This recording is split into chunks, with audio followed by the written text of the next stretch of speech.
Before we get started, thank you for clicking on my video. If you like the content you see, please leave a like and subscribe for more content from me. I'm aiming big for my first year on YouTube, and I'm trying to hit 10K subscribers by the end of the year, and every little bit helps. If you own any gear, such as an MPC or even a 404, please leave a comment down below and just share some sauce. Nobody really wins if we gatekeep the things that we can learn about these machines. And with that, let's talk about the Roland SP404 Mark II 1 month later. So I've been producing for about 7 years now, and I've used FL Studio for the entirety of that time while dabbling in Pro Tools and Ableton, and it kind of bothered me. I've watched countless videos of beatmakers, and something I commonly found was their use of actual drum machines. The Alchemist and Timbo on their MPCs, Hit-Boy on a myriad of samplers, and so on. It always inspired me that people were making absolute classics on devices that were by all means outclassed by a laptop or a computer. This idea would stay in the back of my head for quite some time until about 2022. I was down in Atlanta at this really great retreat for artists where I met the producer known as Hookah. He makes amazing music. I'll make sure to link his stuff in the description. But he had an entirely DAW-less setup. All weekend I will watch him mix, master, jam, and do all these things between a bunch of boxes and wires, and by the time it hit FL Studio, the song was done. It was really at that point, working in a DAW-less environment, that I decided I would go find a centerpiece for my own production need. And after looking around for probably a couple months, I finally settled on the SP404 Mark II. It did everything I wanted it to. Finger drumming, sample chopping, unique effects, and it was all as one standalone unit. And that brings us to today. It's been about a month since I've copped it, and after working on it nonstop since I got it, I love it and I hate it. Let me explain.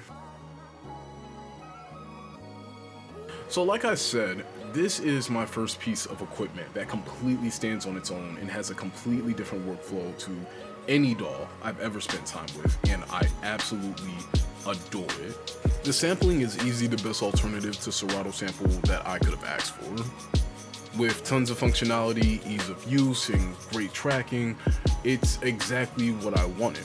This thing was made for sample-based production, and it succeeds in every metric I could think of besides pitch shifting, which I'll discuss a little later on. On that note, we get to talk about my absolute favorite part of this machine, the effects. The 404 has over 30 effects that are mostly native to the instrument itself, and high quality as well. It has emulations, DJ effects, mixing tools, and of course the revered lo-fi effect. With so many combinations of effects and tools, it became a habit just to turn it on and work through it for hours on end without looking at my phone or checking the time or getting distracted at all.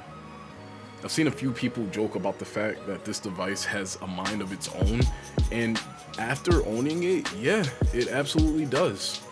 Another place I think it shines is as a performance piece. It's easy to hook into a sound system, monitors, or even headphones and perform whole DJ sets.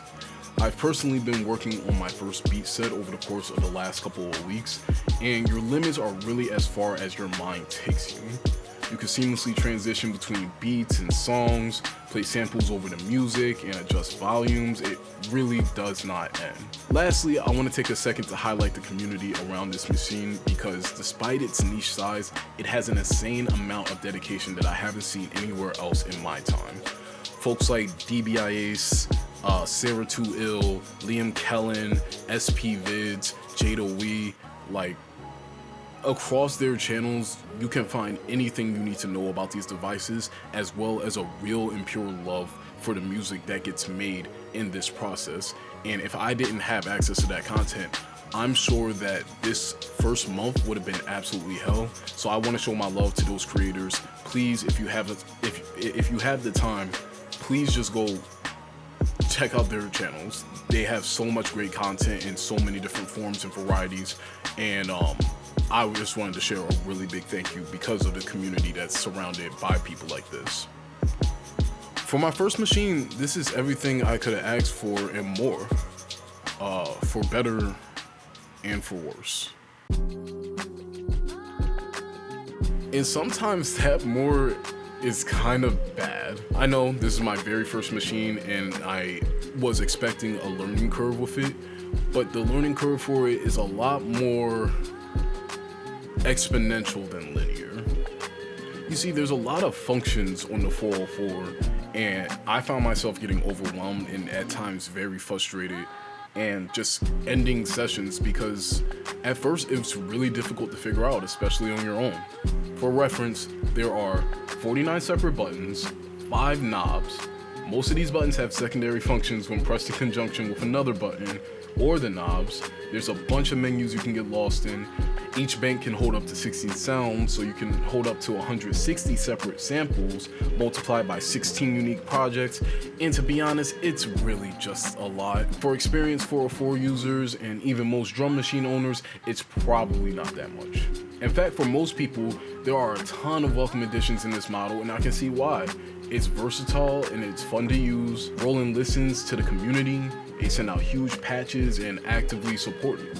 However, this is where I want to specifically speak to people who have never owned a beat machine. The 404 is a beast of a machine. It can do pretty much anything you want it to do, and it's really affordable compared to a lot of other products that do the same exact thing. But if you're new to standalone beat making equipment, much like myself, you have to understand that there is a huge time sink in order to really maximize your output with the 404. While for some people that is appealing, for a lot of people I could see why it would not be. And I just encourage you to not walk into it as if this is just another DAW. It is a very much so unique piece of gear. Adding on to all of that, there are many options out there that can do exactly what the 404 does, and sometimes even better. If you're looking for sort of a DAW in a box, I will personally say this is not what you're looking for. You might want to look for something like the MPC1, who have kind of branded and like pushed for this idea of having an all-inclusive DAW in a singular location. Many other products have a lot more versatility and do things a lot better, such as pitch shifting, that if you really wanted that, you should probably go find it somewhere else. So there are a few things I want to clarify to new 404 owners and future owners. The workflow is an acquired taste. If you have proficiency in any DAW, this workflow is going to be frustrating for many out of the box and may not be the one you want to switch to. There are a lot of modes that you can switch from seamlessly. Pressing one button can take you to a new function you don't understand, and it can take some time to really get your head wrapped around what's going on. This isn't a knock on the device, but mostly a warning for all computer producers looking to add a new piece of gear to their workflow. It's a whole new device, you won't pick it up fast, and you have to be understanding of that before you make the $500 investment. In my humble opinion, this device shines way more as a performance piece. Making sets, DJ shows, and all of that is amazing when using the 404. I'm still getting the hang of making beats, but when I do load up old beats I've made and mess around with transitions from song to song on the fly with like different effects, there are a few better feelings I've gotten. I think this is where DJ mode would shine for a lot of people, and for my few uses of it, I think it's a great addition. There are still some bugs about it that I don't like, and I think it's way better for amateur DJs than it is for professional DJs. But the rest of the device's functionality lets you do the same thing in many different ways, and I like having multiple approaches. In totality, I am content with the SP404 Mark II. It's useful for making content, the workflow makes production more intentional, and the portability of it makes this one of my favorite music making experiences. The price point for entry is great for people looking for an alternative to other expensive machines and really gives the feeling of being unbounded by creative limits. While I wouldn't explicitly consider it a DAW in the box, it does more than enough to be considered a core piece in a production rig. With the addition of the DJ mode, the multiple ways of programming drums and sample chops and so on, this thing is an absolute winner in my book. For newcomers to the DAWless experience, I argue that it's a tough piece to choose, but with the resources out there, it's worthwhile to learn. Obviously, I didn't go through every feature that this unit has to offer, mostly due to the fact that I haven't gotten around to using every function extensively. I'm sure as time goes on, I'll be able to more accurately assess what the pros and the cons of the SP404 is, but as of right now, these are the things that I've really gotten the hang of, I've started to notice, and want to share with y'all today. Overall, I can't express how much I love this unit, despite its and my own shortcomings. In my personal experience, it's a great add-on, and even though I didn't touch on it, the integration with my beat making on FL Studio has been super useful. If you got the funds to go for it and have been eyeing it for some time, take the plunge and thank yourself later. So, I don't want to promise I'll do another update on my experiences later in the future, but if that's something that I really want to see, please leave a like and a comment and let me know, and I will do this maybe a couple months down the line from now. As for the future of this channel, I kind of want to give y'all an update for those who do watch and for those who are sticking around for the journey. I'm going to be uploading 4 beats to this channel a week, as well as 1 longer form video on Wednesday.